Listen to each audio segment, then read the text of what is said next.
le Maroc nous a accueillis et que Sa Majesté, le roi Hassan II à l'époque, paix à son âme, avait accueilli une partie de mon clan. Et c'est un clan qui est resté au Maroc depuis, moi je dis 98, mais on va dire 98, hein. Vraiment eu ce coup de foot pour Marrakech. Et au moment où je lui ai dit, vas-y, viens, on part au Maroc vivre, on aura une meilleure vie. En fait, j'ai eu peur. J'ai eu peur parce qu'au fait, déjà en Belgique, à l'époque, on n'avait pas de modèle de réussite réel. Ce qui m'a un peu étonné, nous en Belgique, on passe souvent par des prestataires qui sont au Maroc pour le marketing digital et autres, Ouais. tu vois. Et donc moi, je me disais, ouais, les entreprises marocaines doivent être de dingue dans le digital. La plupart des talents travaillent pour des entreprises à l'extérieur. Malheureusement, quand tu scrolles dans tes commentaires, le mec qui t'insulte, c'est le truc qui te... S'il y en a que 1%, et c'est celui que tu vas retenir. Lui, tu le vois, quoi, tu vois. Parce que tu vois, t'es bienvenu, machin, tu vois. Et puis, ouais, rentre chez toi. Tu vois, tu vois. T'es là, waouh, tu vois. Avec ma femme, on se disait, mais putain, c'est pas possible. En plus, on avait une piscine dans la maison en Belgique. On se disait, mais quelle idée de se prendre une baraque avec une piscine dans ce pays où on se tape 27 jours de pluie consécutifs. Je crois qu'on est arrivé à Marrakech, le premier mois, mon fils, il a nagé tous les jours. Salut les amoureux du Maroc, je suis aujourd'hui avec Luigi Rissassi, un entrepreneur à succès, amoureux du digital, un artiste, un papa. T'as vécu en République démocratique du Congo, en Belgique, maintenant fraîchement débarqué à Marrakech. Et on se disait il y a quelques minutes qu'on s'est rencontrés il y a 15 ans dans une autre vie pour moi où je travaillais dans une émission hip-hop en Belgique. Et toi, tu sortais ta mixtape. On s'était connectés à ce moment-là. 15 ans plus tard, on se trouve ici à Marrakech, c'est dingue. C'est juste incroyable. C'est des petites surprises de la vie. Ouais. Donc, bienvenue sur Entreprendre et vivre au Maroc. Merci. Tu, tu peux nous dire pourquoi Marrakech? Comment tu es arrivé ici? Et c'est quoi le processus de réflexion? Bon, déjà, à la base, le Maroc, c'est un pays où on a une histoire dans ma famille avec le Maroc. À savoir qu'à un moment donné, dans notre pays, donc la République démocratique du Congo, quand c'était le Zaïre, à un moment donné, c'était compliqué. Il y a eu un changement de pouvoir, il y a eu un coup d'État. Et ma famille, on a un grand clan. Et j'ai une partie justement de ce clan qui est parti s'exiler, enfin qui est venu s'exiler ici au Maroc, à Rabat plus précisément. Et donc déjà, on a une grande histoire avec le Maroc parce que le Maroc nous a accueillis et que Sa Majesté, le roi Hassan II à l'époque, paix à son âme, avait accueilli une partie de mon clan. Et c'est un clan qui est resté au Maroc depuis, moi je dis 98, mais on va dire 98, hein. Et donc j'étais déjà aussi un peu intrigué par rapport à ça.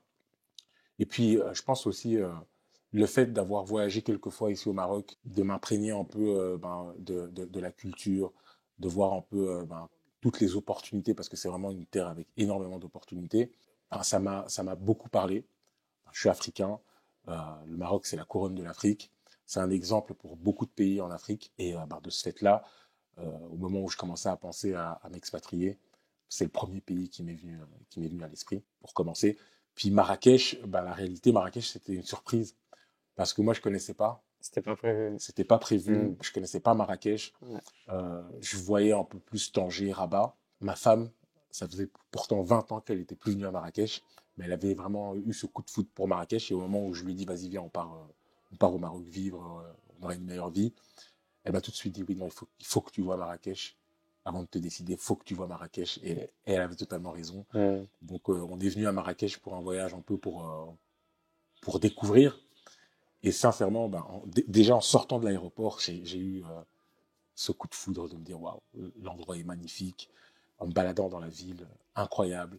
Les Marrakechis, rien à dire, je les ai dans mon cœur, c'est mes frères. Et donc, depuis, je pense que dans ma famille, que ce soit moi, ma femme, même mon fils, parce que je me souviens de notre voyage au mois de juin, voyage de repérage, quand on a quitté le Maroc pour retourner en Belgique, il a pleuré. En une semaine, il s'était imprégné, il s'était fait des copains dans la petite résidence dans laquelle on était. Et on a tous eu ce coup de foudre pour le Maroc. Après, c'est quelque chose qui est inexplicable d'avoir un coup de foudre pour une ville. C'est vraiment, voilà, ça se vit, c'est difficile à expliquer.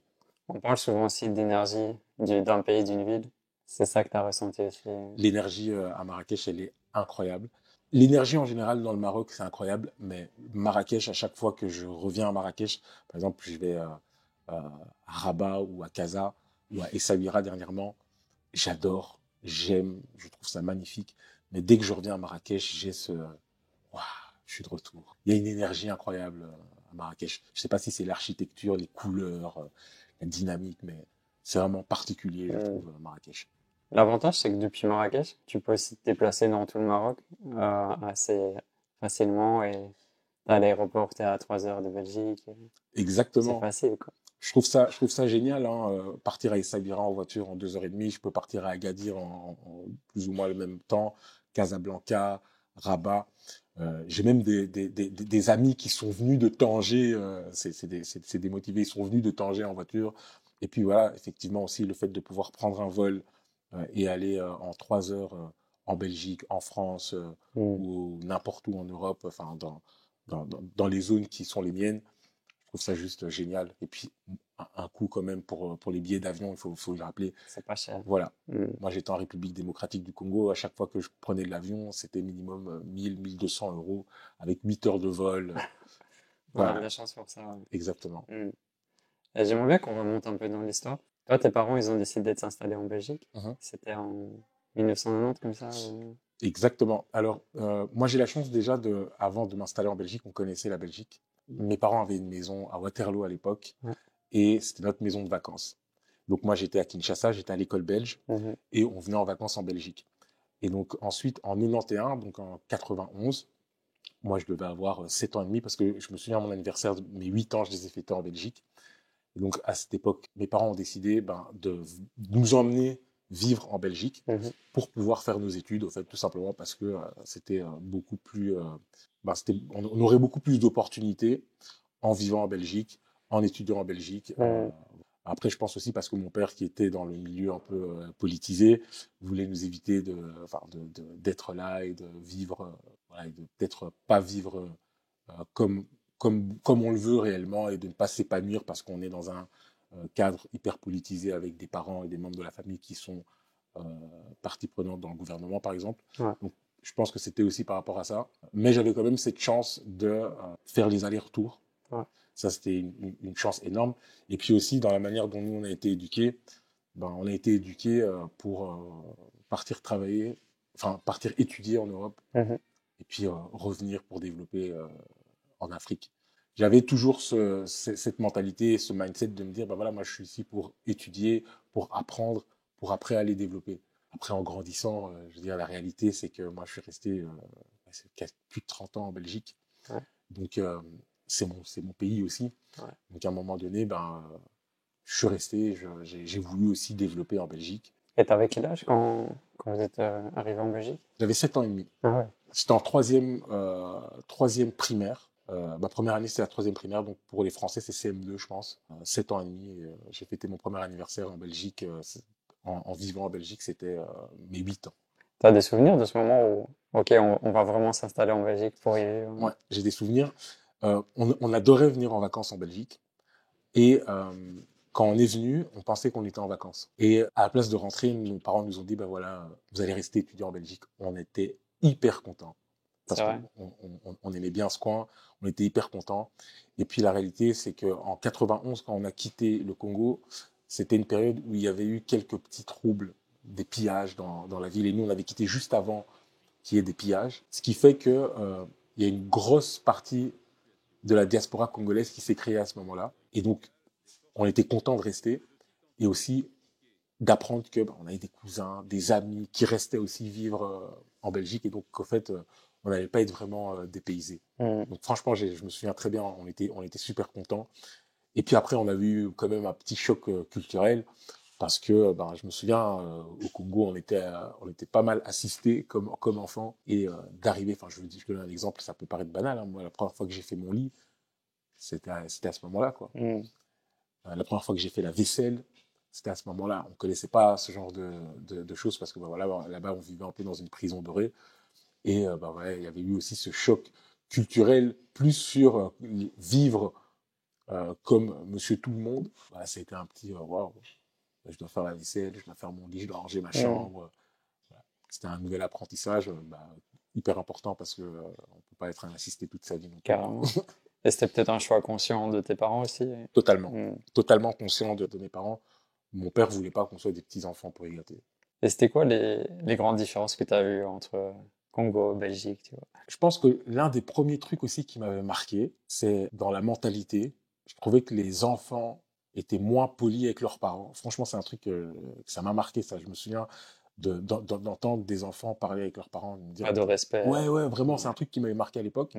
En sachant qu'aujourd'hui, c'est encore pire. Mais à l'époque, c'est quelque chose qui m'avait un peu marqué par rapport au respect. Et puis, autre chose aussi, c'est que je vivais à Kinshasa. Comme je dis, c'était une prison dorée. C'est-à-dire que j'avais jamais marché dans la rue. Voilà, ce genre de choses, ouais, vraiment, tu vois, de pouvoir, par exemple, prendre mon vélo et de faire le tour du quartier. Donc c'est une nouvelle vie, carrément. On a demandé aux parents si on pouvait aller, on avait l'école qui était pas loin, on a demandé aux parents si on pouvait aller à l'école à pied. Et je me souviens avec mon frère, c'était un truc où on trouvait ça trop bien, tu vois, aller à l'école à pied, et puis en été, prendre les vélos pour aller à l'école à vélo. C'était juste incroyable. C'était une sensation aussi de liberté, quoi. Et donc, tu as grandi après en Belgique.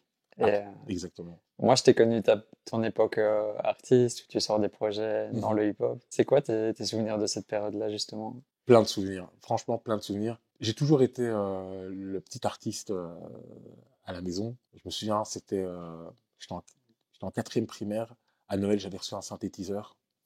Et il y avait des petites rythmiques qu'on pouvait créer, diminuer les tempos et tout. Et c'est à ce moment-là que j'ai commencé à à écrire des textes de rap. J'étais très jeune, j'écrivais des textes de rap et tout. Et j'étais à fond dedans. Déjà, à cette époque-là, les gens, des fois, quand je leur explique ça, ils ont du mal à imaginer. Moi, à 8 ans, je prenais les CD, je regardais derrière qui a produit quel label. J'étais vraiment je regardais tout sur Berry Gordy parce que j'étais un fan aussi de Michael Jackson. Je regardais tout sur Berry Gordy, sur Motown. J'étais à fond dans la musique, mais aussi l'envers du décor de la musique. Dès que j'ai grandi et que j'ai terminé mes études secondaires, que j'ai pu vraiment commencer à faire mes propres choix, directement, je me suis dit, j'ai envie de faire de la musique. Et j'ai beaucoup de souvenirs de cette époque. Je pense l'un des premiers souvenirs que j'ai, c'est d'avoir rencontré Mike de Corrosif à l'école, parce qu'on était à Saint-Luc, qui est l'école supérieure des arts à Bruxelles, et de l'avoir rencontré. Et il m'a fait rencontrer plein de gens. Il m'a fait rencontrer à l'époque tout le collectif Corrosif. Et je me souviens, au bout de 2 jours, il m'a dit, ouais, t'es des nôtres, on fait partie du même crew et tout. Il y avait Fléau aussi. Avec Fléau aussi, avec Convoque aussi. Ouais. Et moi, je me souviens à l'époque, je leur ai dit, ouais, j'ai mon cousin à Mangou et tout. Il m'a dit, ouais, appelle-le, bam, on est une équipe maintenant et tout. Et on faisait des freestyles à l'époque devant l'école. Tu vois, ça, c'est un souvenir que j'ai. C'était l'époque où, voilà, c'était, tu rappes, ouais, vas-y, bam, bam, on lâchait des lyrics comme ça. J'ai vraiment ce souvenir-là de cette époque où, en fait, on n'avait qu'une seule envie, c'était de s'exprimer. Ouais. Au final. C'était vraiment ça, c'était de s'exprimer. Et je me souviens aussi de cette époque parce que c'était une époque où les gens étaient à fond dans la street crédibilité. Et moi, de départ, mes gars de Corrosif m'ont dit, ouais, non, rentre pas dans ça parce que c'est pas toi. T'inventes pas une vie, raconte qui t'es réellement et rentre pas dans les discours qui ne te ressemblent pas. Et très très vite, moi, en fait, j'ai commencé à faire une musique qui me ressemblait, c'est-à-dire que j'étais pas spécialement dans la revendication. Je parlais de choses joyeuses, je parlais d'argent, je parlais de femmes. Business. Voilà, j'étais à fond dans mon délire et c'était très bien comme ça. Et tous les plus âgés qui me soutenaient à l'époque, qui n'avaient pas du tout la même vie, ils n'avaient pas grandi à Waterloo, c'était des mecs d'Anderlecht qui venaient des quartiers et tout ça. Eh ben, en fait, ils étaient trop contents, trop fiers de moi parce qu'au fait, je m'inventais pas une vie, au fait. Ouais. Booster l'ampleur de mon business. Continuerai tant que ça me paie. Pas être aveuglé par le rêve que mon business. Continuerai tant que ça me plaît. Entrepreneur fier qu'à self-made. Pas le temps de parler comme un haters, mais visionnaire. J'étais moi et tout le monde m'a toujours respecté comme ça. Et ça m'avait marqué à l'époque et je m'en souviens très bien. Le rabesh, la plupart sont plus ou moins des copies-collées et ça se ressemblait très fort. Toi, tu étais complètement différent. Même les instrumentales, les sons, les thématiques, la manière de poser, c'était très frais et j'aimais beaucoup, tu vois, le premier projet. Je pense, et en toute modestie, après il y en a plein des comme moi. Je pense qu'on est le début de ce que le rap Et aujourd'hui, je pense. Parce que quand j'écoute mon projet de l'époque, quand j'écoute la musique qui se fait aujourd'hui, ben en fait, on était des avant-gardistes Ouais, carrément. de ce style-là qui est un peu plus décomplexé et tout ça. Et d'ailleurs, beaucoup de jeunes rappeurs connus et moins connus, belges, aujourd'hui me disent « Ah ouais, à l'époque et tout ». Parce qu'on était très... Il y avait de l'électro. Voilà.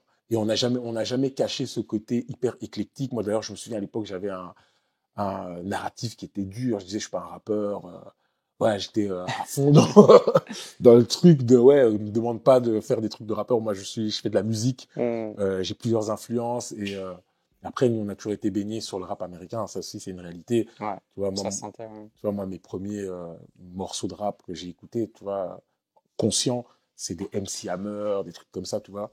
Je me souviens d'ailleurs de l'époque où je suis arrivé en Belgique, de découvrir le rap en français avec Benny B. Et j'avais reçu une claque parce que j'aimais bien, moi, à l'époque, Benny B. Et je trouve qu'à l'époque, ils avaient une vibe très américaine. Il y a un son d'ailleurs de Benny B que je n'oublierai jamais. Ce son, je me souviens plus du titre, mais c'était Dis-moi, bébé, machin et tout. Le clip tourné à Miami et tout. C'était incroyable.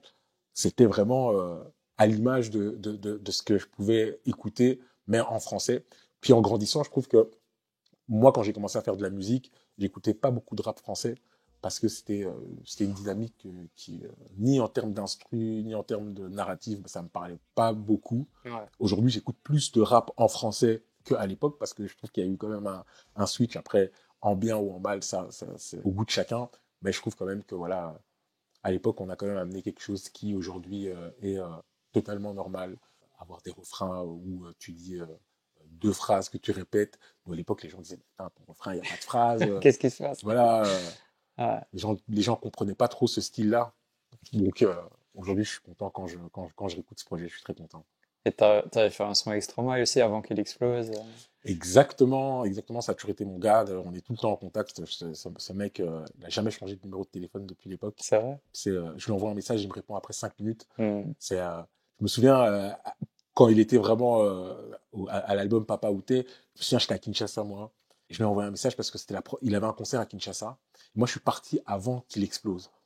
Et donc, moi, j'avais jamais vu, par exemple, un billboard avec sa tête et tout ça, quoi. Ouais. J'avais pas vécu ce truc-là. Et il faisait un concert à Kinshasa et je suis sorti dans la rue et j'ai vu un billboard avec sa gueule. Ça m'a choqué. Je lui ai envoyé un message, je dis, truc de dingue, il y a un billboard avec ta gueule et tout ça ici à Kinshasa. Lui, ça l'a fait rire. Il me dit, ouais, je te rappelle plus tard, je suis en concert. J'ai mon concert à Madison Square Garden. Je fais les balances. Enfin, tu vois un peu le truc, quoi. Le mec, il a jamais changé avec moi. Il a toujours été le même. Il est venu en concert à Kinshasa. Il m'a invité à l'hôtel à aller manger avec lui après. Je suis revenu vivre ici. On s'est croisés quelques fois. Il m'a filé des vêtements là, de sa marque de vêtements. On a été prendre un café. Enfin, le mec, il n'a jamais changé avec moi. C'est quelqu'un que je respecte et que j'aime beaucoup. C'est un bel exemple aussi que tu peux partir vraiment du bas et monter très très haut. Énorme. Et c'est pas quand tu es très très haut que c'est le paradis. Exactement, exactement. Franchement, c'est un super exemple et c'est quelqu'un avec qui j'ai gardé beaucoup de contacts et que j'apprécie énormément. Même si c'est pas le meilleur de mes amis et que voilà, on se parle, on se souhaite joyeux Noël, on s'envoie des messages, voilà, parce on a vraiment gardé des bons contacts. Je vais forcément passer des étapes de ta vie, mais à un moment, tu as décidé aussi de quitter la Belgique pour partir au Congo. Exactement. C'était quoi à ce moment-là l'idée de revenir dans ton pays? Je pense que c'était après avoir sorti mon projet Buzzoomer. Ouais. On était contents, franchement. On avait tout fait en indépendant. On avait sorti 2000 CD ou 1000, je sais plus, mais en tout cas, on avait quasiment tout vendu. On avait eu un succès d'estime. On commençait à être aussi pas mal aller de label en label en France pour voir s'il n'y avait pas moyen de. On voulait une licence à l'époque. Ouais. Et je pense que vraiment à cette époque-là, et aujourd'hui j'ai moins de mal à le dire qu'à l'époque, en fait j'ai eu peur. J'ai eu peur parce qu'au fait, déjà en Belgique à l'époque on n'avait pas de modèle de réussite réel. On avait James Dino qui avait signé, mais après c'est aussi un proche, James Dino, avec qui j'ai grandi à Waterloo. Et la tournure de sa carrière, en fait quand il nous expliquait, en fait on se rendait compte de ce milieu qui était un milieu impitoyable. C'est un autre monde. Ah ouais, c'est un milieu impitoyable où ça laisse pas trop de place aux personnes qui sont trop faibles, trop empathiques. Humaines. Ouais, voilà, tout simplement. Et donc, ce truc-là, ça m'avait un peu freiné.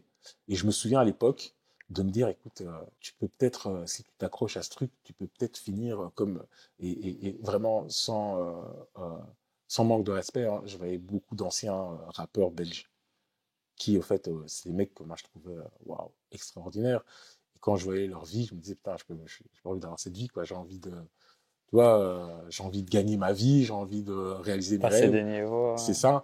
Et je fais partie de ces gens qui ont toujours, et jusqu'à maintenant, pour moi, l'argent, c'est une liberté. Et donc, je me dis, voilà, moi, je voulais faire de la musique et en faire un business qui me rapporte de l'argent pour pouvoir être libre. Je me disais, mais en fait, je vais galérer, je vais peut-être foirer. Et donc, je me suis dit, bah voilà, non, je peux pas me permettre. J'ai des opportunités dans mon pays. Vas-y. Et j'avais mon grand frère. Mon grand frère, c'est quelqu'un qui est hyper pragmatique. Il a terminé ses études universitaires. Il a même pas cherché à travailler en Europe. Il a pris ses clics et ses claques. Il s'est cassé au Congo. Et je me disais, ouais, pourquoi pas tenter, puis avoir ma liberté, quoi. Donc à ce moment-là, j'ai eu vraiment une cassure avec la musique. C'est-à-dire que je suis arrivé là-bas, j'ai commencé à faire ce que j'avais à faire et j'étais en mode, ouais, non, moi, la musique est terminée, je ne veux plus rien faire. Je crois pendant 1 an, j'ai même pas écrit un texte et j'ai rien fait. Puis après, c'est fou, hein, quand j'ai commencé à me faire de l'argent, ben, j'ai repris la musique.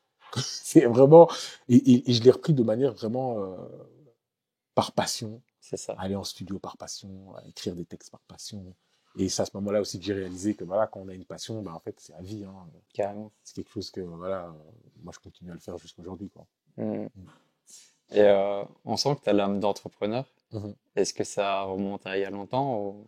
Je pense que ça doit venir de ma mère. Ma mère, ça a toujours été une femme hyper entreprenante, qui a toujours monté des entreprises, qui a toujours aussi pas eu peur de prendre des risques. Et je pense qu'elle, ça vient de son père, de mon grand-père, contrairement par exemple à mon père, qui était quelqu'un qui a jamais monté d'entreprise, qui, pour se mettre à l'abri, a investi dans l'immobilier, qui travaillait pour le gouvernement.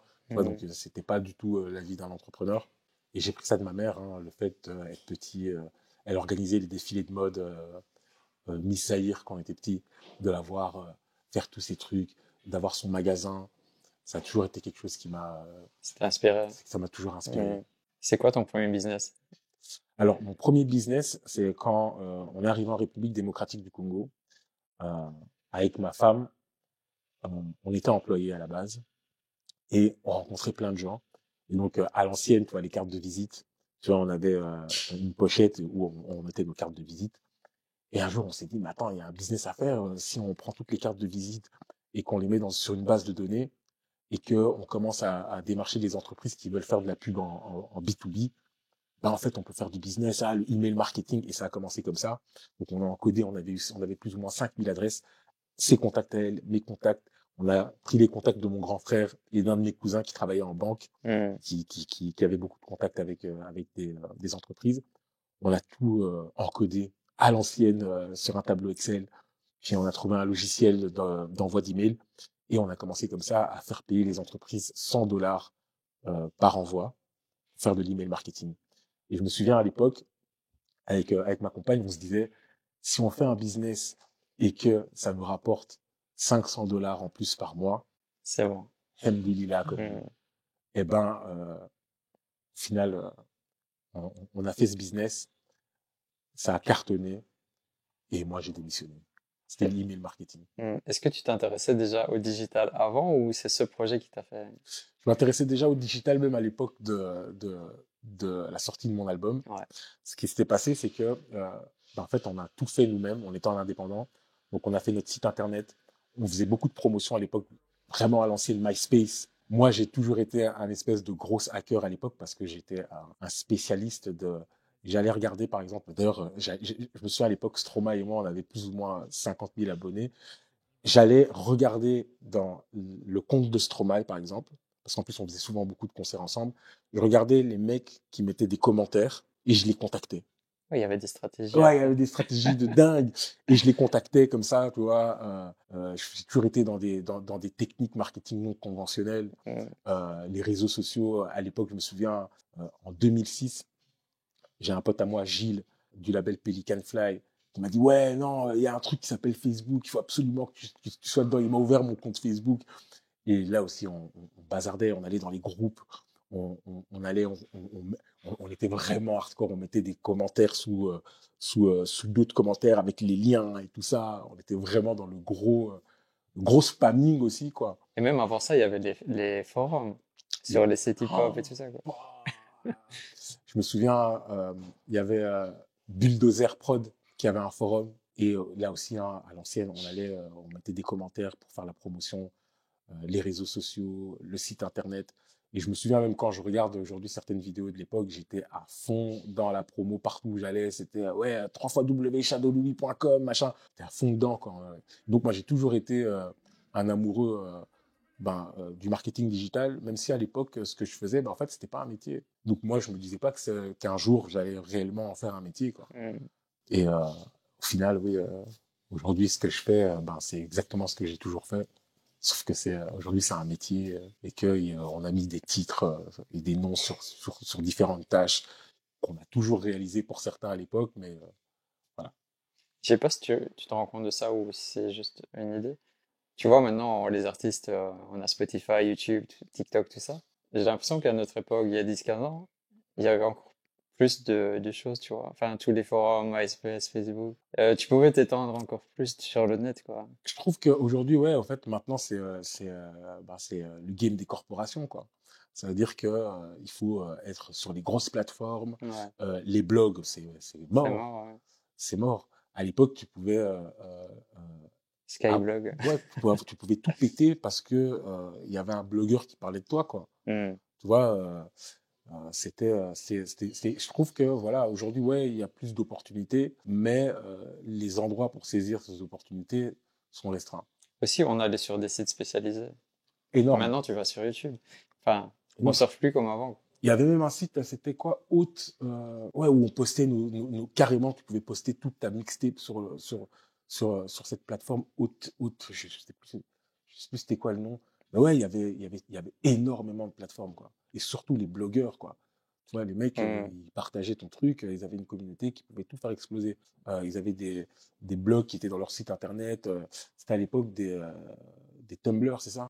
Moi, je travaille sur Bounce to This. Je sais pas si tu te rappelles. Bounce to This, je me souviens très bien de Bounce. D'ailleurs, ouais. Vous êtes avec Shadow Louis dans bounce2dis.com, bounce2dis.com. Ça m'a beaucoup aidé à me faire connaître. Hein. Avec DJ Dirty Swift de Paris.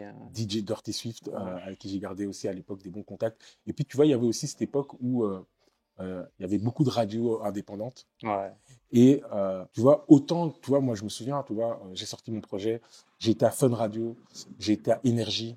James Dino nous a invités à Skyrock lors de sa semaine, mais j'ai fait aussi toutes les petites radios. Et aujourd'hui, je vois pas les jeunes. Ça s'est perdu, on dirait. Ils font plus les petites radios. J'ai l'impression que peut-être que ça s'est remplacé par certains podcasts et des choses comme ça, mais faire des petites radios, les gens ne sont plus dans ça, quoi. Il y a Kiff FM. Il y en avait plein. Il y en avait plein. Et d'ailleurs, pour l'info, moi, quand j'avais 15 ans, j'ai fait de la radio aussi. À l'époque, sur Radio Vibration, puis après sur Radio Campus, avec Rokia, qui aujourd'hui elle est DJ. J'avais fait de la radio, quoi. J'ai toujours été passionné par le micro.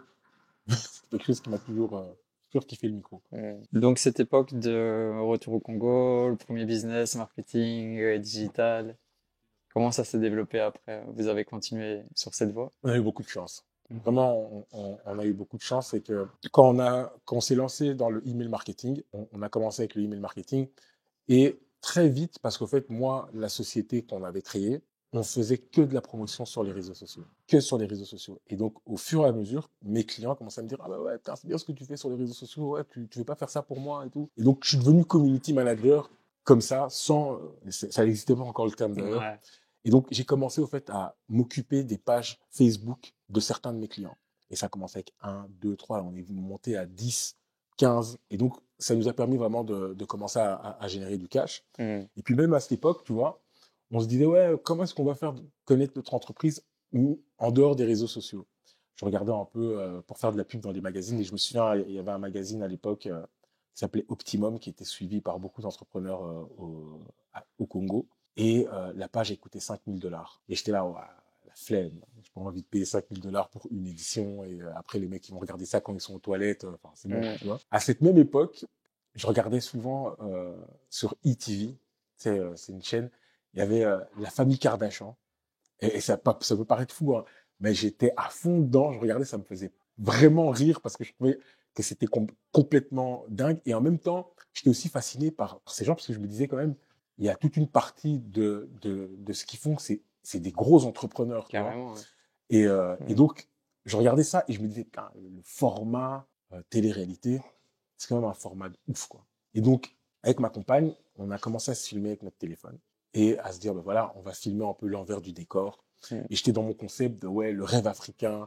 Je suis un jeune Africain qui retourne en Afrique pour vivre le rêve africain. Et je trouvais que ce narratif-là, c'était un bon narratif pour une émission de télé-réalité. Et Un donc, gros storytelling. Ouais, c'est un gros storytelling. Ouais. Et au fait, on a commencé avec ma compagne à se filmer avec nos téléphones, juste comme ça, en se disant, ben voilà, on va le faire, on va le passer sur les réseaux sociaux, sur YouTube. Même avant de sortir le premier épisode, on a rencontré des mecs d'une chaîne de télévision au Congo, une grosse chaîne qui s'appelle B1. Et eux, ils nous ont présenté les mecs de Canal Plus Afrique. Et on a eu un deal avec eux pour sortir ça à la téloche, quoi, tu vois, dans 20 pays africains et tout. Et donc, en fait, dès qu'on a commencé à passer à la télé, en fait, ça a augmenté notre visibilité de ouf. Et donc, on commençait à avoir beaucoup de personnes qui voulaient travailler avec nous, même peut-être pas par rapport à nos compétences, mais parce qu'ils nous trouvaient sympa, que c'était vraiment le chouette storytelling du jeune Congolais qui retourne travailler au Congo, qui est avec une femme qui est même pas congolaise, qui est italienne, qui aime aussi le Congo, et on les voit dans leur aventure au quotidien, en train de struggle, de souffrir pour trouver des nouveaux contrats. On nous voyait en prospection, et donc on a fait 3 saisons comme ça. Voilà, c'est comme ça qu'on s'est vraiment fait connaître. T'as pas pensé de les remettre sur YouTube? Ils sont sur YouTube. C'est vrai? Ils sont sur YouTube. Business True Life, pour ceux qui veulent, vous tapez Business True Life. Nous, on a gardé ça un peu comme un carnet de ce qu'on a fait avant. Tu vois, quand je regarde ça, on est hyper nostalgique. On se dit, waouh, on était jeunes, on n'avait pas d'enfants. On avait vraiment, tu vois, ce truc-là de, ouais, Est-ce que c'est ça ou tu allais aussi rencontrer des entrepreneurs du Congo qui faisaient des projets et tout ça? Ouais, j'ai rencontré énormément d'entrepreneurs là-bas grâce à ça. Okay. Et franchement, c'était vraiment top. Nous, ça nous a permis de gagner de l'argent aussi, tu vois, parce qu'à un moment donné, on faisait des placements de produits. C'est-à-dire que, en plus, tu vois, c'est une émission sur le business. C'est-à-dire que, par exemple, je contactais une entreprise pour la prospecter. Et donc, j'allais avec les caméras pour vendre mes services. Mais cette entreprise, je lui disais, ouais, je viens de filmer, donc tu me donnes $1000. Et donc, on était gagnant d'office. C'est-à-dire, je me souviens à l'époque de dire à des amis un peu en me vantant, dire, ouais, moi, même quand je prospecte et que je ne dégote pas le contrat, je touche quand même de l'argent, quoi. Et donc, nous, ça nous a permis de vivre, d'être, tu vois, d'avoir le début d'une liberté un peu financière parce que tu génères du cash et que, en fait, tu le génères sur un projet qui te tient à cœur. Mais c'était aussi le début du syndrome de l'imposteur, tu vois. Ça. Le truc de dire, est-ce que vraiment ce que je fais, c'est légitime? Est-ce que c'est un vrai métier que je fais? Tu vois, on se posait vraiment, moi, je me posais vraiment beaucoup de questions à un moment donné, de me dire, putain, est-ce que c'est réel? Est-ce que ça va pas s'arrêter du jour au lendemain? On va me dire, ouais, ce que tu fais, c'est de la connerie. Tu vois, j'avais vraiment ce syndrome de l'imposteur qui commençait à naître de plus en plus, tu vois. Et quand je suis revenu en Belgique, là, ouais, j'ai vécu le syndrome de l'imposteur au maximum, là. C'est vrai. Ouais. Et si je fais un saut dans le temps, il y a un peu une connexion aussi avec, là, tu as fait un nouveau compte qui s'appelle Vivre à Marrakech, où tu documentes ta nouvelle vie à Marrakech, même avant quand tu étais en Belgique, tout ça. C'est quoi qui t'a donné envie d'aborder ce sujet? Bah, en fait, à la base, quand j'ai ouvert mon compte TikTok, en fait, j'avais d'abord fait un premier compte TikTok où j'avais documenté mon arrêt tabagique. Okay. Donc, j'avais arrêté de fumer la clope et je me suis dit, ouais, je vais me motiver en documentant le truc. Et puis, j'étais dans un business à l'époque où j'avais été CEO pour une application pour arrêter de fumer. Ouais. Et donc, moi, je leur ai dit, ouais, les gars, en tant que CEO, moi, le mieux, c'est moi-même d'arrêter de fumer. Et puis, je documente le truc. Et ça avait cartonné. J'avais des vidéos avec plus d'1 million de vues. Ça avait bien fonctionné. Et en fait, à ce moment-là, je me suis dit, j'ai l'impression d'avoir un peu capté le truc de TikTok. Et directement, j'ai ouvert une autre page. Et à l'époque, ma femme était enceinte des jumelles. Et déjà, nous, on était là, ouais, grossesse gémellaire, c'est un truc de ouf. Ouais. J'avais tout essayé déjà sur TikTok, faire des vidéos marketing, machin, ça prenait pas, en fait. Et là, au moment où l'autre compte avait pris, et que j'avais un peu capté ce que les gens attendaient de moi sur TikTok, à savoir que les gens, en fait, sur TikTok, ils veulent que je monte ma gueule, que voilà, que je m'exprime, Ouais. et que, en fait, mon personal branding va impacter sur le reste de mes activités. Quand j'avais compris ça, j'ai ouvert cette page et j'ai commencé à documenter d'abord le fait que, voilà, on allait avoir des jumelles. Et là aussi, ça a tout de suite pris. Et j'ai continué à documenter. Et au moment où on s'est dit, ouais, on part au Maroc, en fait, j'ai juste documenté un moment de ma vie où on a fait un voyage de repérage au Maroc et machin. Et j'ai expliqué aux gens que j'avais envie de m'installer au Maroc. Et ça a tout de suite pris. Et puis, à un moment, je me suis dit, au final, la thématique de l'expatriation, et puis ça me faisait aussi penser à Business True Life, à ce qu'on avait fait avant. Ouais, carrément. Et je me suis dit, en fait, ça peut être quelque chose d'intéressant, d'aider les gens. Et puis, je me souviens, j'avais tapé sur YouTube vivre à Marrakech, vivre au Maroc. J'étais tombé sur ta chaîne. Ouais. J'étais tombé sur la chaîne de Mehdi aussi. Ouais. Et je m'étais dit, ouais, il y a des gens qui le font, donc pourquoi je le ferais pas? Et ça cartonne ces thématiques-là. C'est une thématique qui cartonne. Ouais. Et puis, tu vois, je trouvais que c'était bien parce que, par exemple, un Mehdi, il est dans l'immobilier. Ouais. Et même si c'est la thématique globale de je viens m'installer, mais il y a le prisme de l'immobilier, toi, j'aimais bien aussi parce que vraiment, tu vois, il y avait tout ce truc de l'installation, les démarches administratives, tu vois. Et moi, je me suis dit, ouais, moi, je vais le faire différemment. Je vais faire un truc qui, parle un peu de l'entrepreneuriat, tu vois. Et je vais pas me positionner parce que j'ai toujours eu du mal par rapport à ça, à me positionner comme quelqu'un qui donne des leçons, mais je vais juste partager mon expérience. Tu Toutes vois? les étapes. Voilà. Voici ce que j'ai vécu. Après, vous en faites ce que vous voulez. Ouais. Mais j'essaie vraiment de ne pas être un donneur de leçons. Et même sur ma chaîne TikTok, les gens qui me disent, ouais, conseille-moi sur ceci, j'en dis, tu sais, il y en a, ils oublient que moi, ça fait 2 mois et demi que je suis à Marrakech, quoi. Ils me posent des questions. Oui, tu penses que je devrais investir? Donc, je leur dis, ouais, il y a Mehdi qui est dans l'immobilier. J'envoie le compte. Parce qu'en fait, je me dis, ouais, non, mais moi, je ne suis pas du tout dans le. Et en plus, ça fait pas assez longtemps que je suis là. Après, j'ai du mal avec les gens qui te disent, ouais, dis-moi quel business je peux faire, dis-moi comment. Vas-y, je cherche et c'est pas les autres qui vont te donner la réponse. Ouais, c'est ça. En plus, tu vois, tu sais, pour parler par exemple de Stromae, moi, Stromae, il m'a fait écouter Alors on danse. Je lui ai dit que c'était pourri. Tu vois, et souvent, on se taquine par rapport à ça. Je dis, mais heureusement que tu m'as pas écouté. Non? Et heureusement, et ce truc-là, ça m'a marqué. Ça veut dire qu'aujourd'hui, à chaque fois que je me suis retrouvé dans une situation où je donne mon avis, des fois pour blaguer, je dis aux gens, les gars, je suis quand même le gars qui a dit à Stromae qu'à l'heure on danse, c'était pourri, qu'il devait pas le sortir. Donc tu vois, j'ai pas, tu vois, c'est mon avis, il tient pas compte de beaucoup de paramètres. Et en fait, j'ai pas la science infuse, donc j'ai pas un avis qu'il faut spécialement prendre absolument en compte, tu vois. C'est difficile, hein. Mais après, les gens, voilà, ils veulent quand même demander les ressentis. Donc. Ouais. Et t'as choisi TikTok. Pourquoi t'as pas choisi YouTube au début? En 2021 ou 2022, plus ou moins au moment du Covid, je me suis rendu juste compte de quelque chose, c'est que TikTok était en train de démarrer. Et je me suis dit, ouais, si je me positionne maintenant, je vais jouir de ce que certaines chaînes YouTube que je voyais à l'époque, elles avaient joui du fait qu'elles étaient là depuis le début, que au moment où l'algorithme nous favorise, parce que on sait comment ça se passe. Il y a un moment donné où il coupe les vannes. Après, peut-être pas pour TikTok, c'est une autre politique, où ils coupent les vannes et il faut commencer à payer des pubs et des machins. L'algorithme commence à être un peu compliqué. Je me suis dit, si je me positionne maintenant au début, enfin, même si c'était pas réellement le début, mais au moment où il n'y a pas tout le monde sur TikTok, où tu as encore des jeunes, parce qu'à 40 ans, on est encore jeunes, il y a même des jeunes de 30 ans, 40 ans qui disent, ouais, TikTok, c'est pour les gosses. Comme nous, à l'époque, on disait, les gens nous disaient, ouais, Facebook, c'est pour les enfants. Il y a eu ça surtout. Facebook, c'est pour les enfants. Aujourd'hui, ma mère, elle est sur Facebook. Instagram, c'est pour les gosses. Aujourd'hui, tout le monde est sur Instagram. Il y a eu ça sur Snapchat.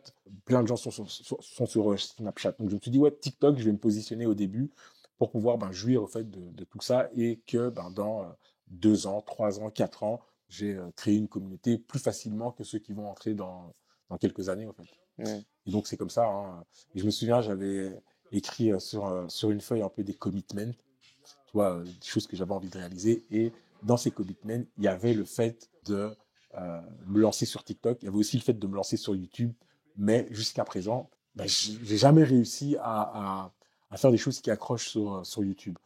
Là, j'aimerais bien lancer ma chaîne Vivre à Marrakech et faire des vlogs sur ma vie à Marrakech, un peu même mon parcours entrepreneurial. Toujours pas osé le faire. Je pense que tu peux aussi exploser sur YouTube avec les bons formats et ton histoire. Après TikTok, je sais pas, est-ce que tu es à l'aise avec la communauté, les gens? Parce que c'est un peu la jungle. Franchement, il y a à boire et à manger. Ouais, Ça veut dire que, tu gères?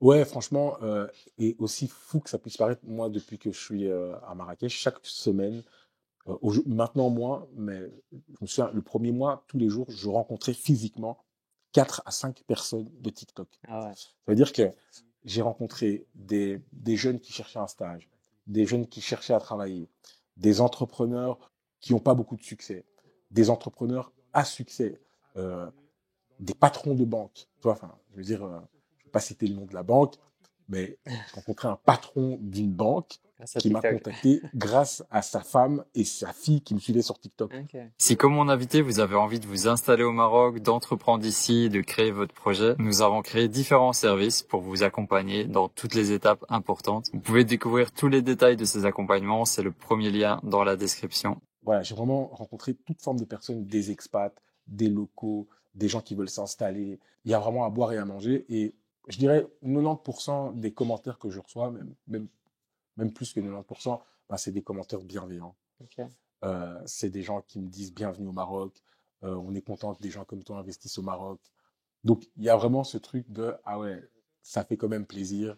Après, il y a 1% de haters, mais malheureusement, quand tu scrolles dans tes commentaires, eh ben, le mec qui t'insulte, c'est le truc qui te. S'il y en a que 1%, et c'est celui que tu vas retenir. Lui, tu le vois, quoi, tu vois. Parce que tu vois, t'es bienvenu, machin, tu vois. Et puis, ouais, rentre chez toi. Tu vois. Tu vois. T'es là, waouh, tu vois. Et même ça, tu vois, j'ai vraiment appris même à capitaliser sur les haters, tu vois. Oui, tu peux rebondir. Ouais, je capitalise sur les haters. Je me souviens au tout début de mon TikTok, là, j'avais un concept, là, le vendredi, j'en choisissais un, je le ramassais. Après, tu vois, comme je suis pas vraiment un TikToker, tu vois, moi, demain, si j'ai plus personne qui me suit, ça va pas impacter dans ma vie, tu vois. On est en Belgique, déjà, on n'est pas monétisé. Et donc, je lui dis toujours, je pense que c'est mieux que je ne sois pas monétisé. Parce que je sais pas comment je vais, comment je vais réagir si demain, on me dit, ouais, tu commences à gagner de l'argent avec TikTok. Je sais pas si je vais me transformer en quelqu'un qui fait du contenu clickbait. Tu vois, parce qu'on reste humain, tu vois. Si tu fais des vidéos qui prennent et que tu te dis, ah, ce mois-ci, je me suis fait 1000 euros grâce à TikTok. Tu commences à faire des vidéos pour faire des vues. Ouais, parce que tu as des bons chiffres déjà là. Tu vois, et je me dis, mais j'ai pas envie de faire des vidéos pour faire des vues. Je fais des vidéos vraiment. Tu partages. Ouais, je partage, tu vois, sans me dire, ah, ça va me rapporter de l'argent. Si l'argent rentre dans ce truc, ça va être pour ça, je me connais. Et tu sais, souvent, on fait des vidéos pour notre audience. Il y en a aussi qui font des vidéos pour leurs haters. Genre une stratégie, tu vois. Tu sais, les sujets qui fâchent et Tu qui sais, les piquent. sujets qui piquent. Et si t'as pas peur des polémiques, tu peux exploser avec ça aussi. Ben, tu sais quoi, franchement, sur TikTok, je me suis rendu compte qu'en fait, il y a des gens qui rentrent dans des polémiques pour rien. Ouais. J'ai une vidéo où je suis au McDo, où je dis, putain, les gars, et tout, je suis en train de manger un Giant et tout, dédicace à toutes les personnes qui mangeaient des fiches toute leur life, tu vois. Et il y a quand même des gens qui sont venus me dire, ouais, tu crois que le Maroc, c'est inviter des gens à aller au McDo Je sais, mais non, mais les gars, vous savez bien que la plupart des musulmans, ils n'ont pas mangé de Giant, quoi. Tu vois. Donc, je fais une vidéo pour représenter, pour dire, ouais, les gars, si tu viens au Maroc, tu vas goûter Giant. Tu vas voir le goût du Giant, tu vois. Chose que tu ne connais pas, tu vois. C'est un peu pour rigoler, quoi. Il y a toujours quelqu'un qui va mal rebondir. Je fais une vidéo où je dis que j'aime le Maroc, que je suis super bien accueilli. Il y a toujours, sur 500 commentaires, tu en auras toujours un qui va te dire, ouais, pourquoi tu vas inviter tous les immigrés à venir au Maroc, tu vois. Il y a toujours un qui va interpréter en mal, tu vois. Donc, au final, qu'est-ce qui est une vidéo pour les haters? Je sais même plus, au fait. En fait, quoi que tu fasses, tous les médias, il y a toujours ce petit pourcentage. Il y a toujours ce passer par-dessus. Rester concentré sur la valeur que tu apportes. Exactement. Et la masse silencieuse, c'est eux qui te soutiennent, mais on les entend pas toujours, tu vois. On les entend pas toujours. Après, franchement, je trouve que sur TikTok, j'ai quand même des amis, parce que le terme follower, je sais pas trop, ça me fait un peu bizarre. Je crois que j'étais tellement dégoûté des influenceurs et de leur lexique que j'essaye d'éviter certains termes, mais moi, j'appelle ça des amis. même si on se connaît pas plus que ça, mais ça reste des amis, eh ben, ils sont super engagés. Ils commentent, ils likent énormément. J'ai beaucoup de commentaires sur mes vidéos. À chaque fois qu'il y a un haters, ben, il y a toujours quelqu'un qui va recadrer. Et donc, ça, je trouve ça cool. Et je me souviens quand je me suis lancé au début sur TikTok avec la chaîne pour arrêter de fumer, franchement, les gens, ils étaient tous bienveillants. Là, par contre, là, j'avais pas eu un seul commentaire désagréable, quoi. Mais que des gens bienveillants, c'était Alice au pays des merveilles, quoi. Moi, j'ai monté toute mon audience sur YouTube, tu vois. Et il y a quelques mois, je me dis, on commence à faire des shorts, tu vois. Je me dis, OK, on va tester TikTok, de poster nos shorts, puisque c'est Format. le même format. J'ai tenu 2 semaines. C'est vrai? Et ouais, mais j'ai jamais vu autant de haine et des trucs what the fuck, tu vois. Enfin, c'était pas moi qui étais visé, c'était mes invités. Et je me dis, je peux pas laisser ça, tu vois. C'est l'image des gens aussi. Et voilà, j'ai mis un doigt de pied dans TikTok, mais je suis vite reparti. Ah ben, tu sais quoi, moi j'ai posté tous mes TikTok sur YouTube en short. Ça n'a pas pris. Hein, je pense que je dois avoir la vidéo qui a le plus de vues. Je crois que ça doit être, je sais pas moi, 300 vues. C'est 2 mondes différents. 2 mondes complètement différents. Et j'arrive pas encore à. Mais je suis content pour toi que tu aies une audience bienveillante, tu vois. Parce que je me disais, si tout TikTok est comme ça, c'est triste, quoi. Franchement, j'ai une audience bienveillante. C'est ça qui fait aussi que j'ai pas de mal à continuer à faire des vidéos. Parce que franchement, je reçois des messages, que ce soit en commentaire ou en privé, ça touche, quoi. Et là, t'as tout documenté depuis ton arrivée jusque maintenant, ta carte de séjour. Ça a été quoi les grosses étapes ces dernières semaines? Je pense que c'est déjà le fait de s'installer, de trouver un peu ses marques.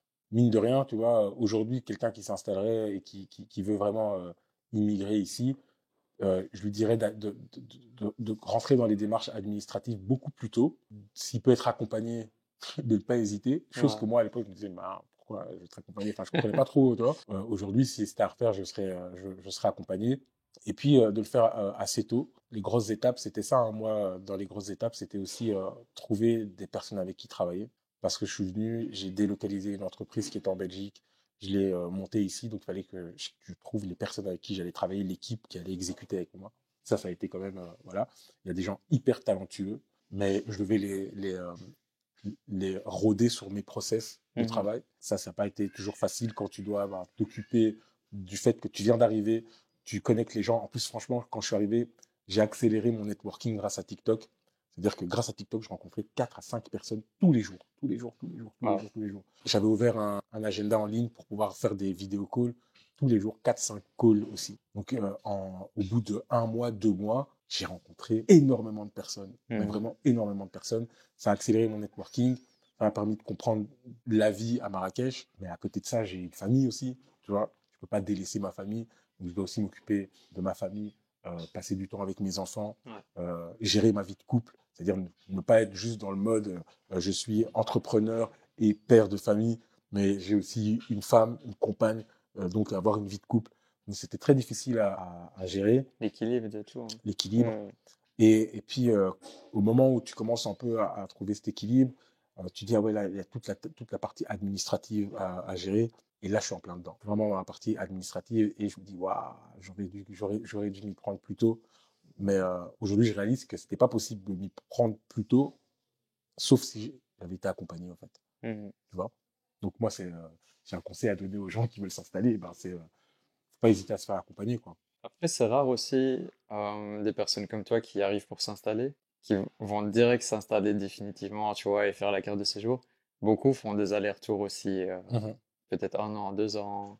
Tous les 90 jours, ils quittent le pays. Du coup, ça facilite un peu, parce que tu as plus de temps pour faire tes démarches. Toi, tu étais plus en mode, bah, je vais faire la carte directe. Ouais. Après, tu vois, la réalité, tu vois, nous, on est venus en sachant que si on se plaisait pas au Maroc, on n'allait pas retourner en Belgique de toute façon. Pas en vacances, quoi.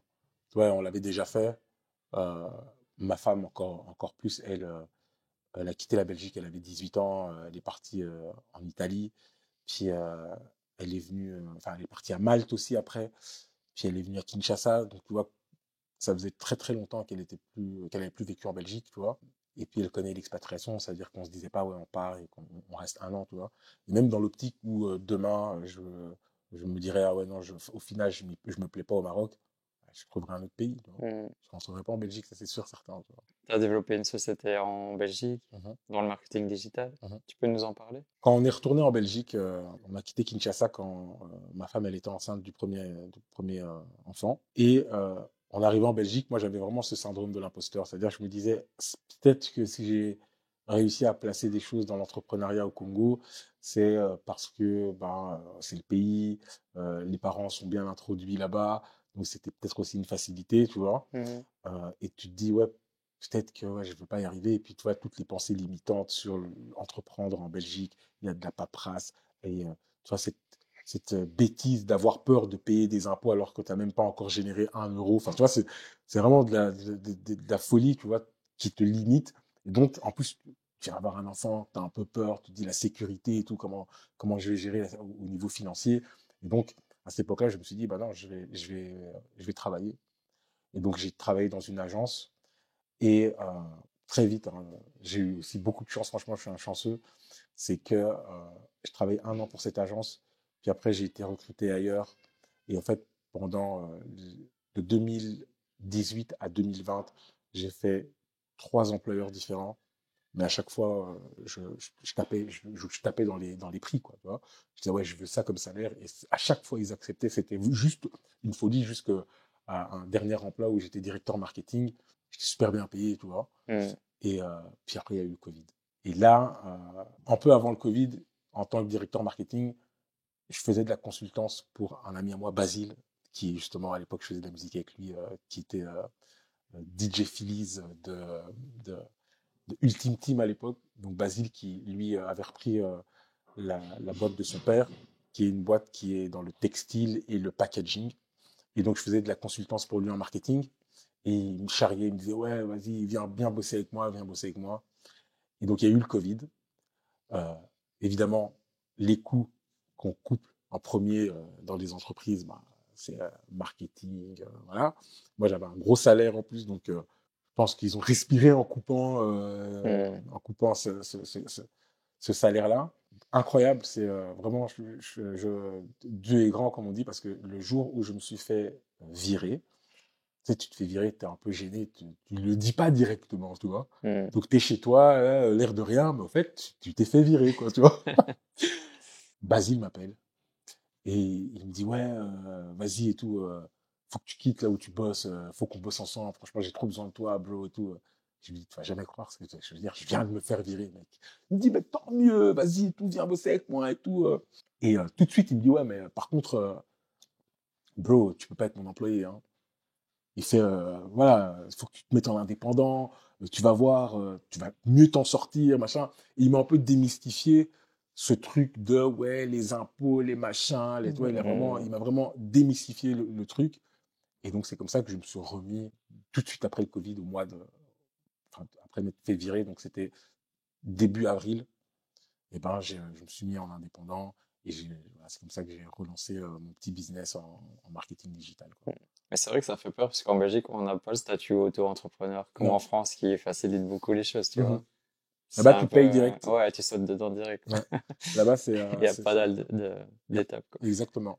Après, tu vois, et j'ai toujours un business model qui est de travailler avec des entreprises sur du long terme. Je ne fais pas de one shot. Moi, je travaille sur du long terme avec des fees mensuelles qui me permettent au fait de savoir, OK, là, je vais gagner autant avec ce client chaque mois sur un contrat sur 1 an minimum, quoi.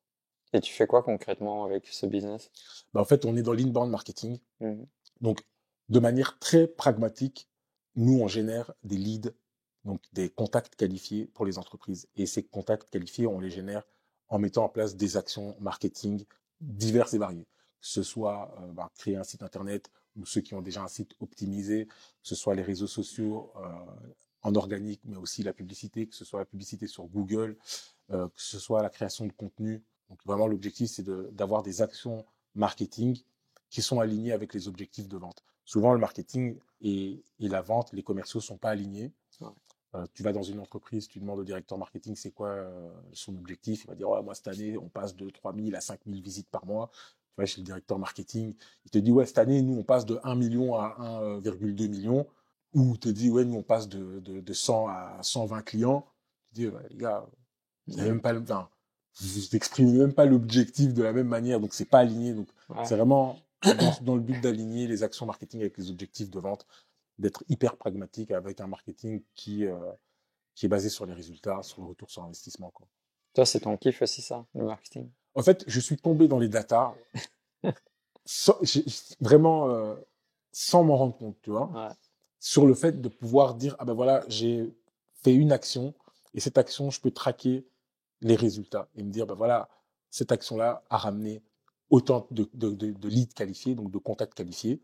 Ensuite, comme je suis aligné avec la vente, je sais que dans les contacts qualifiés, il y a eu autant qui ont été convertis ou transformés en clients.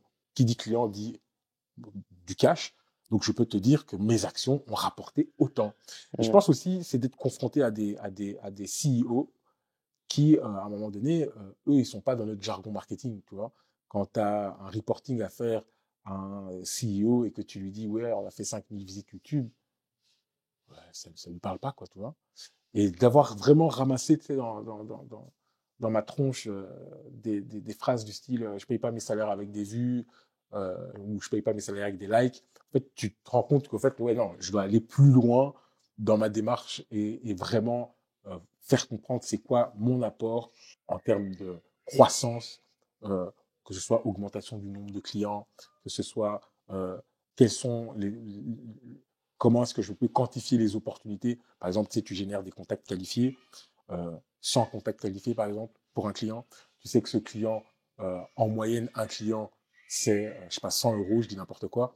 Tu as rapporté 100 contacts qualifiés. Tu peux lui dire, ouais, là, je t'ai ramené autant d'euros d'opportunités. Ouais. Après, c'est à toi de transformer ces opportunités. Mais toi, tu dis ça à quelqu'un, tu parles son langage. Enfin, un patron d'entreprise, tu parles son langage, tu vois. C'est de l'or, en fait. Et je vois des fois passer des commentaires. On dirait qu'une partie des gens ne sont pas conscients de tout ce potentiel d'Internet et des réseaux. Tu peux gagner beaucoup d'argent. Bah, moi j'ai toujours un choc. C'est quand j'ai commencé ce métier, j'étais conscient que c'était quelque chose de nouveau. Et donc, j'étais conscient qu'il y avait une partie de mon travail qui était de faire de l'évangélisation un peu, tu vois, et de montrer aux personnes pourquoi c'est important. Puis, il y a eu un moment donné où j'avais l'impression que, bah, en fait, non, les gens, ils comprenaient, en fait, le digital, tu vois. Ils comprenaient le pourquoi, le fameux why, tu vois, et que moi, en fait, je devais juste leur expliquer le comment j'allais les amener vers la réussite. Et en fait, aujourd'hui, ben, je me rends compte que non, en fait. Il y a toujours des gens qui ne comprennent pas l'apport du digital, qui, il faut toujours leur expliquer le why. Et franchement, moi, ça m'a tellement gavé qu'aujourd'hui, moi, un prospect que je dois évangéliser, je ne travaille pas avec lui. Ça veut dire que j'ai pas, en 2023, si tu comprends pas que les réseaux sociaux, ça peut te rapporter des clients / du cash. On va pas essayer de t'expliquer. Non. Notre conversation s'arrête et puis voilà, continue à faire ta vie. Moi, je vais pas me tuer à faire comprendre des choses qui sont totalement normales aujourd'hui, quoi. Et le truc qui est génial, c'est que le digital va booster des business physiques d'une puissance incroyable aussi, tu vois. Énormément. Franchement, je le vis même via TikTok, tu vois. Ouais. Même via TikTok, tu vois, aujourd'hui, je me rends compte que mon TikTok, c'est un levier pour mon business. C'est-à-dire que je parlais rarement de mon business sur TikTok. Les gens arrêtaient pas de me demander souvent en privé, ouais, qu'est-ce que tu fais, qu'est-ce que tu fais. Et un jour, j'ai fait une vidéo où je dis, bon voilà, vous me demandez souvent ce que je fais, voici ce que je fais. Je fais de l'oseille. Depuis, j'ai que des gens qui me contactent pour que je les aide dans leur marketing, tu vois. Donc c'est une visibilité énorme. Aujourd'hui, moi, n'importe quel entrepreneur, je lui dirais, mais documente ton business, quoi. On a trop de la chance d'être à cette époque-là, tu vois. Ouais, c'est énorme. C'est énorme, tu vois. J'ai rencontré des bouchers sur TikTok en France, à Paris, qui cartonnent. Tous les business. À l'époque, il y avait une tabacologue, elle a 100 000 vues.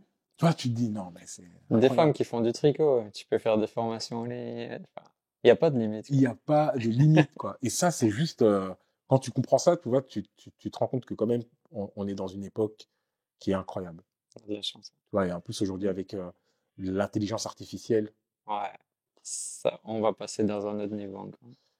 Moi, ce truc d'intelligence artificielle, je le vis vraiment comme quand j'ai compris Internet, quoi. C'est une révolution. C'est un truc de ouf. Ouais.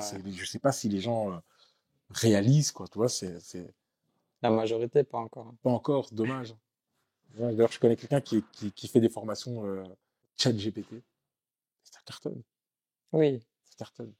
parce que on peut avoir un assistant très, très, très compétent, quasiment gratuitement. Énorme, énorme. Et tu Mm. vois, pour ceux qui sont un peu plus geeks, tu vois, comme nous là, tu vois, on automatise ChatGPT, tu vois, avec tu sais, un truc comme Make ou Zapier. C'est une dinguerie, quoi. En fait, l'IA va être dans nos quotidiens partout, Exactement. mais à notre service. Comme Internet. Mm. Voilà, comme Internet. Et comment tu vois la vision de ton business qui est basé en Belgique Mhm. avec ta vie au Maroc? Est-ce qu'à un moment, ça va switcher, tu vas le rapatrier au Maroc? Comment tu vois les choses? Bah, en fait, mon entreprise, elle est marocaine. Mes clients sont belges. Donc, en fait, ça me permet aussi, enfin, Ah oui, tu as fait une nouvelle société. moi, j'ai fait une nouvelle société. Mm. Ça me permet aussi, tu vois, d'avoir beaucoup de déductions fiscales comme les clients sont offshore, tu vois. J'ai le droit d'avoir 20% de mes clients au Maroc. Mhm. Quelque chose que j'ai envie de développer aussi petit à petit, tu vois. Ouais, tu as un marché ici aussi. Exactement. Mm.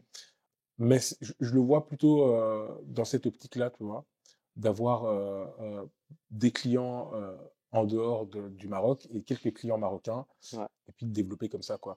Après, ce qui m'a un peu étonné, nous en Belgique, on passe souvent par des prestataires qui sont au Maroc pour le marketing digital et autres, Ouais. tu vois. Et donc moi, je me disais, ouais, les entreprises marocaines doivent être de dingue dans le digital. Et en fait, en arrivant ici, en parlant à des personnes dans le digital, je leur disais, ouais, les entreprises ici, putain, j'imagine, ils sont développés dans le digital. Ben non. Mm. En fait, la plupart des talents travaillent pour des entreprises à l'extérieur. Et même moi, tu vois, aujourd'hui, je travaille avec certains talents marocains, mais on travaille avec des clients qui sont à l'étranger. Et il y a ce truc-là, à un moment donné, je pense qu'il faut de plus en plus aussi travailler avec des clients sur place. Mais il y a un travail d'évangélisation aussi à faire. Et moi, c'est ça aussi qui me... faut que je me redonne le courage, Ouais. tu vois, d'évangéliser. J'ai essayé, hein, franchement, en faisant des chaînes YouTube où je parlais, tu vois, j'avais fait une chaîne YouTube qui portait le nom de mon entreprise, Growth Attack. Tu faisais des podcasts aussi. Ouais, mais ça n'a Mm. jamais pris. Mm. Tu vois, ça n'a jamais pris. Ça reste une niche, hein. Tu vois, ouais, je Ouais. pense que peut-être je suis trop dans mon truc, tu vois, et que Mm. je réalise pas, en fait, que c'est vraiment une petite niche. Ouais. Mais ça n'a jamais pris, tu vois, et à un moment donné, quand tu fais des efforts, tu fais des efforts, tu vois que ça prend pas, tu dis peut-être que c'est pas, je suis pas dans le bon truc, quoi, tu vois. Et aujourd'hui, je me dis, j'ai vraiment l'impression que moi, parce que ça dépend des personnes, parce que je te jure, j'ai vu des gens parler de la même thématique que moi, Mm. mais ils cartonnent. Tu vois. Même sur LinkedIn, j'ai vu des mecs parler de la même thématique que moi, et je l'ai essayé aussi sur LinkedIn. On a les mêmes sujets, pourtant j'ai 10 000 abonnés sur LinkedIn, mais ça prend pas. Tu vois. J'ai l'impression que moi, avec la personnalité que j'ai, c'est mon personal branding qui va, et qui d'ailleurs c'est le cas aujourd'hui, c'est mon personal branding qui aide à ce que les gens s'intéressent à mon business. Ouais. Toi, ils veulent voir ma gueule, parler de choses de la vie, même des fois montrer mon lifestyle. Ils veulent voir ça en premier, avec moi. Mhm. C'est pas comme ça avec tout le monde, hein, tu vois. Mais avec moi, avec ce que je dégage, ben, j'ai l'impression que c'est ça qu'ils veulent en premier. C'est voir que voilà, que tu as une belle maison, que tu fais une vidéo où tu parles ouais, voilà, j'essaie d'ouvrir une entreprise, mais tu sais, de manière très décomplexée, tu vois. Et c'est ça qui amène les gens à un moment donné à se dire, ah, mais tu fais quoi? Ah, tu fais ça, mais ça pourrait m'intéresser, toi. C'est ça, en fait, avec moi. Bah là, t'as trouvé maintenant. Ouais, là, je pense avoir trouvé le truc. Non, je disais, moi, il y a une vidéo de ton contenu qui m'a aidé à mort. C'est la vidéo avec l'assureur. Et en fait, j'ai regardé cette vidéo, j'ai pris un bic, une feuille, et j'ai tout noté. Ouais, c'est ça. Tu vois, mais j'ai tout noté, et après, j'étais chez ma femme, je lui ai dit, ouais, il y a ça, ça, ça. Elle m'a regardé comme si j'étais super intelligent, comme ça. Et je lui ai dit, non, mais regarde, j'ai regardé cette vidéo qui explique et tout, tu vois, mais super bien expliqué. Mm. Tu vois, ça te permet vraiment de, tu vois, d'avoir des bonnes informations, tu vois.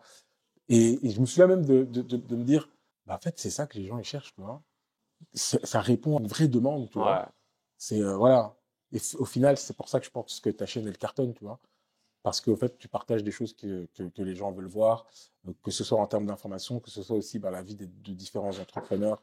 On aime bien aussi découvrir des parcours de vie différents. Ouais. Mhm. Et là, ça fait 2 ans que je développe la chaîne. Mais tu sais, j'ai aussi cette vision marketing et tout ça, dès le départ. Mhm. Et le but, c'est de faire une formation en ligne. Mhm. Un truc vraiment complet, où t'as pas besoin de chercher à droite à gauche, mais t'as tout bien structuré. Tu proposes pas des cours de Darija aussi? Non. Mais je suis en affiliation Non, avec t'es en Blabla affiliation. Darija. Mhm. Tu as vu ce que c'était? J'ai pas eu le temps de regarder ce que c'était. Moi, je prends des cours Ouais, j'ai avec. vu. Mm. Ouais. Mais là, j'ai envie quand même d'intensifier le truc, tu vois. En fait, très bien. Et Hamadi, il est de Belgique aussi. Mhm. Il est revenu avec toute sa famille à Agadir. C'est un Marocain, d'origine marocaine, tu vois. Et il a créé Blabla Darija avec sa femme et ça cartonne, hein. Une bonne qualité. Formation en ligne? Ouais. Tu t'envoies tes audios, tu suis les cours, c'est vraiment bien fait. C'est intéressant, ça. Ouais. Et tu suis comme tu veux, donc À ton rythme, pas quoi. comme avec un prof. Mhm. Et c'est quoi ta vision là pour les prochains mois au Maroc?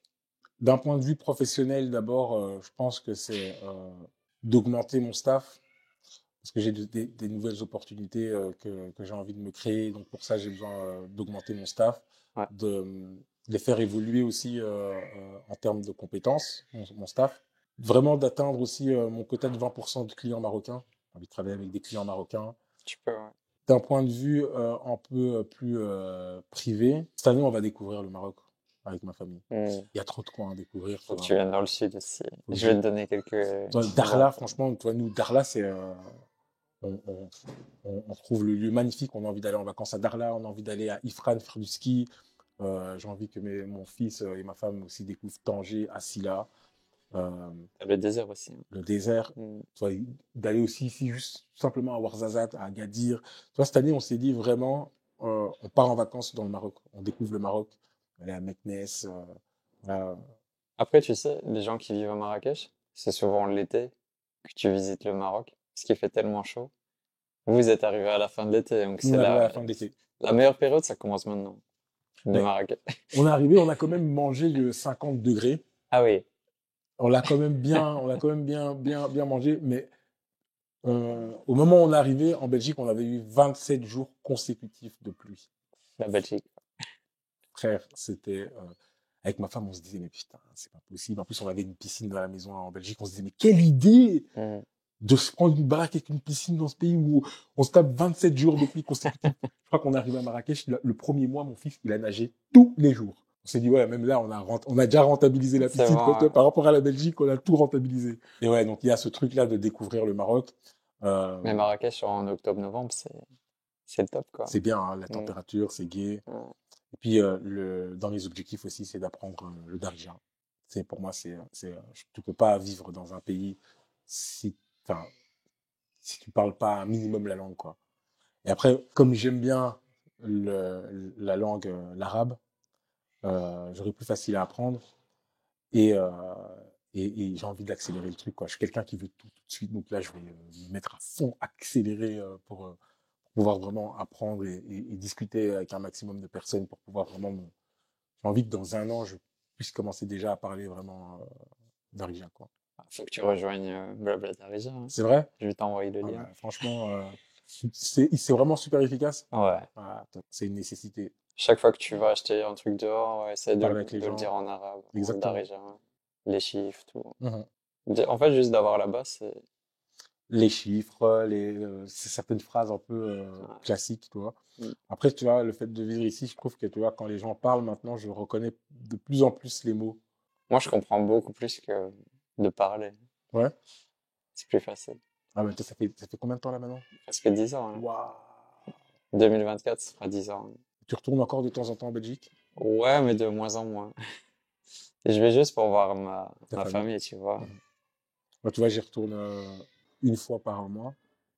Par exemple, là, la semaine prochaine, je pars en Belgique, mais je reste 3 jours, quoi. Je peux pas, j'arrive pas, en fait. Moi, dès que j'arrive, je veux repartir. Ouais, je déprime, mais vraiment, tu vois, je déprime, tu vois, Et quand t'as la carte de séjour, encore moins de raison d'y retourner, quoi.